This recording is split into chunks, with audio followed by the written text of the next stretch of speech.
So today I'm going to show you how I made this cute little set with a Sentro knitting machine, and I'm already going to assume that you know how to use a Sentro knitting machine for the most part, and also how to use a crochet hook, but I'm also going to be linking tutorials in the description if you need help.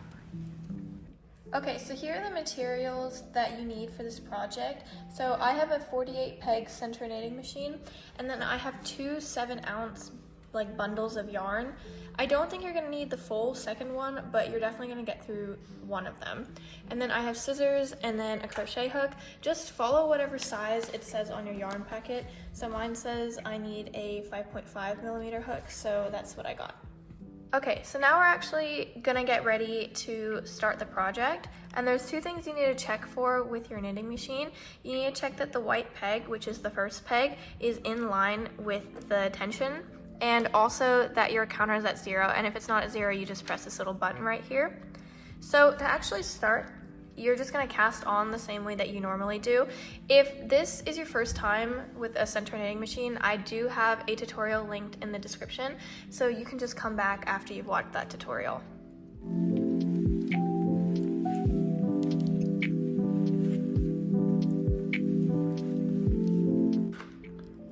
Okay, once you've reached the end with the white peg coming back up, you're just gonna hook the yarn into the tension. And for my yarn, I always do tension in the first one, and then I loop back around and put it in the second one as well. Okay, so once you've successfully cast it on, you just want to check that the pattern behind the pins is the same all the way around, because if it's not, you might end up dropping a stitch once you start cranking. And you're just gonna crank all the way around normally until you reach row 105, and your counter will tell you that.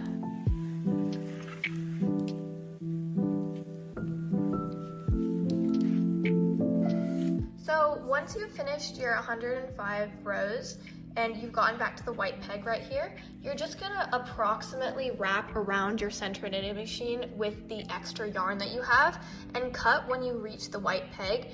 This is so that when we cast off, we have enough yarn.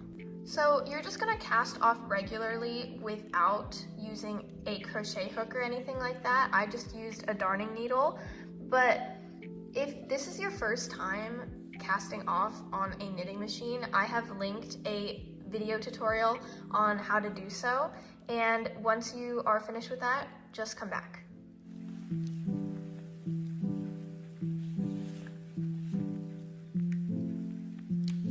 So now that you've casted off your top, it is almost ready. You just have to sew in the ends and stretch the top out like this. See how it turned these little stripes into V's? So the last thing you're gonna do is take a darning needle and sew in the threads or the ends. And you're gonna do this by seeing the little bump or the little knot that's holding this thread in place. And you're just gonna thread your needle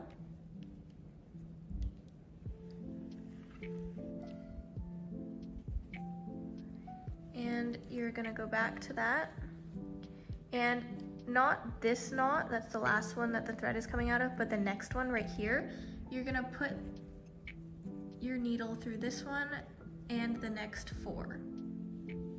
So that's 3 and 4.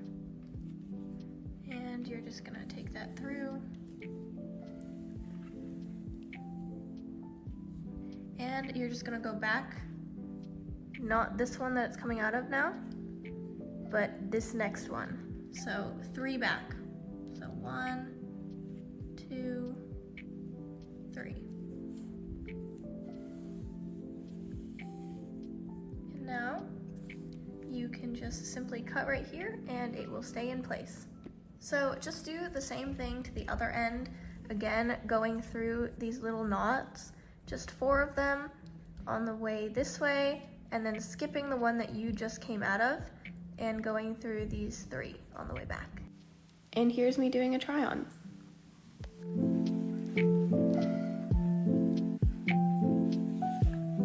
Okay, so we are finally ready to start the short part of the set. And here is kind of what one panel of your short is gonna look like. You're gonna want two of them. So to make a panel for the shorts, you're gonna want to cast on 44 stitches. As you can see right here, I've already done it, but you don't wanna start at the white peg like we did last time. You wanna start right here at the peg to the left of it, because as you can see, if you can see on your own machine, it has a number 1 on it. And you're also going on your machine to be in the tube setting still, because although we are making a panel, it will be turning into a tube. So once you've casted on 44 stitches, you just want to check the back pattern that it makes when you cast it on to check for any irregularities, because if there is one, you might end up dropping a stitch and then the shorts will have a hole in them. And you also want to crank 38 rows back and forth around in a panel. And if you don't know how to do this, I have linked a tutorial on how to make a panel. So you just want to crank 38 rows. And this little counter right here won't tell you how many rows you eventually do crank, because we're not in the right setting for it anymore. So you're gonna want an app, and I'm just gonna put on the screen what app that I have that uses to count it. But if you don't feel like downloading an app, then you can also just look up counter on Google and you can do it that way as well. Okay, so I've finally gotten to 38 rows, and you're just gonna crank around one more time all the way until you get to the end of this panel. And you just want to check that before you do this, that your counter does say 0. So I'm just gonna do that.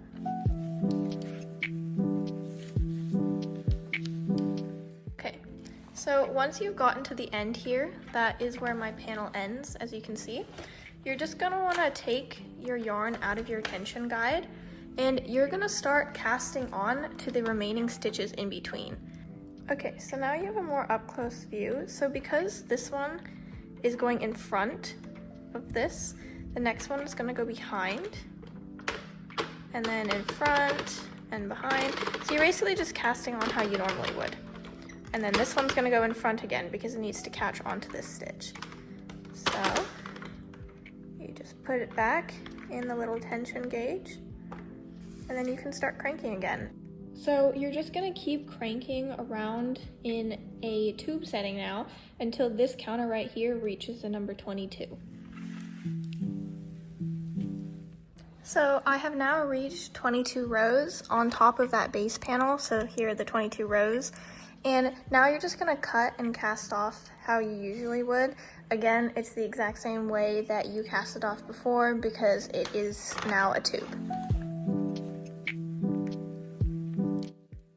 Okay, so after you get your knitted piece off of the machine, you're just gonna do the same thing you did with the top by stretching it out, so you create these V's.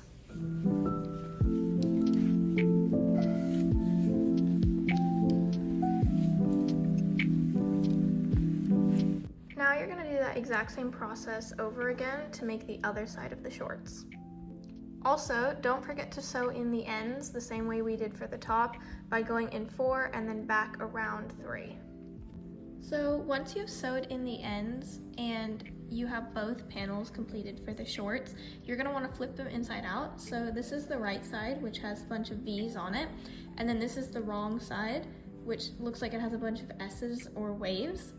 And you're just gonna want to take a crochet hook. I'm using a 4.5 millimeter crochet hook, and you're just gonna wanna slip stitch into all of the little gaps right here on the very edge, and then line them up and go around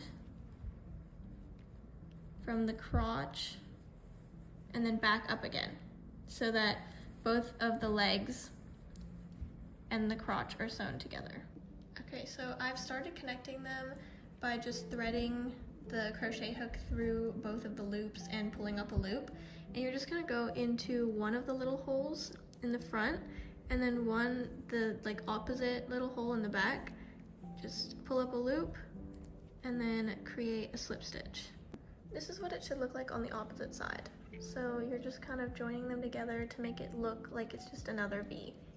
So once you've finished slip stitching your short panels together, it should look something like this. You can see the seams on the inside and the outside looks clean. So I'm gonna finally take my 5.5 crochet hook, and just like when we sewed in the ends with these little bumps right here, you're just gonna go into those bumps and create a waistband by half double crocheting all the way around. I'll show you in the next clip. So I've attached my yarn here to the bump to the left of the seam that we made, and I chained one, and then I'm just going to yarn over, and you can see that second bump right there, go into that bump, pull up a loop, and half double crochet. So this is the kind of waistband that you're creating, so you can see where the knit stitches end and the crochet stitches start. So I'm just gonna do one again in front of you. So I'm gonna yarn over, and then I'm gonna find that next bump. I'm gonna go into the bump and half double crochet. Once you get to the front seam while you're making the waistband, you might feel like it's a bit tricky, but it's really not. So here's my seam right here, and I'm just gonna keep crocheting. So here's another one of the knots right here. I'm gonna go into it, and then you're just gonna find another one on the other side of the seam, this one right here. You're just gonna go into that one. And you're just gonna keep going. When you finally reach the end and you've gone all the way around and you come back to your starting stitch, you're just gonna join them together with a slip stitch. And you can cut your yarn right here and then tie it off, but I want my waistband to be a fold over waistband, so I'm gonna keep my yarn connected, but you can just tie off here and then create a little chain to go in between all of these stitches if you want a simple waistband. So if you don't want a simple waistband and you want it to be fold over like mine, you chain one and then you flip it around, and then you're gonna build on as many stitches, half double crochets, as it takes for you to get the width of how long yours wants to be. I'll put up right here how many rows I did, so if you want yours to look like mine, but it really just depends on how much you want your waistband to fold over.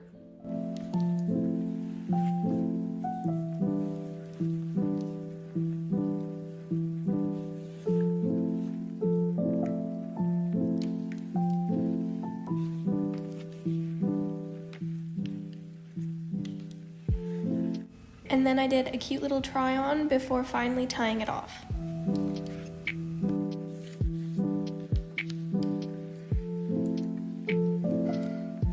We're gonna sew in the ends, and it's gonna be a little bit different than last time because now you have a crochet border, and it's gonna be easier actually to sew in the ends here. So you're gonna just thread your needle, and then you can see here on the back, you have these little V's. You're just gonna go through them. I say about 4 again. And then you're gonna go, see how there's 2 that like ends that make a V? You're gonna skip this one, and you're gonna go back through the same 3 V's.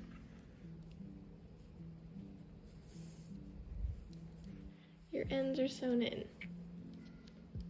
And so you can just cut it right here, and you're done. So the last thing that you're going to want to do is to create a chain that fits tightly around your waist. And you also want to add enough chain so that it's about 3 inches larger than the circumference of your waist. And what you're gonna do with this chain is you're gonna create a waistband for your shorts. So you're gonna do this by finding the front of your shorts. So to do this, you connected your rows of half double crochets with a slip stitch, and that has created a bit of a seam. So this is your back side. So the front side is where you don't have that seam right there. It's just completely clean. And what you're gonna do is you're gonna find the front seam right here between your 2 panels, and then you're gonna find the half double crochet stitch that you did on both sides. And one side, you're just gonna take your darning needle thread that little extra bit of thread off of your chains, as you can see here, and you're just gonna find that stitch, and you're gonna go behind that stitch and then in front of the next one, and behind that stitch and in front of the next one. So you're just creating a drawstring waistband.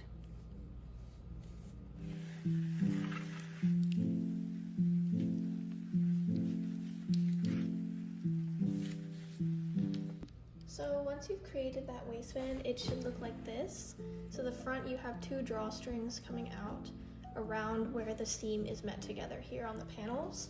And you're gonna be able to tie a knot here to secure it on your hips and then have that be covered by when the waistband is put down. Now with the ends of the drawstrings, you can sew them in, like with a darning needle, like how you did with these crochet things, just back and forth in between the V stitches, or you can just cut them after double knotting the ends.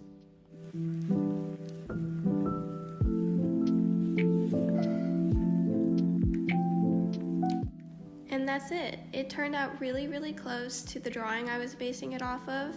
Thank you so much for watching, and I hope this was helpful.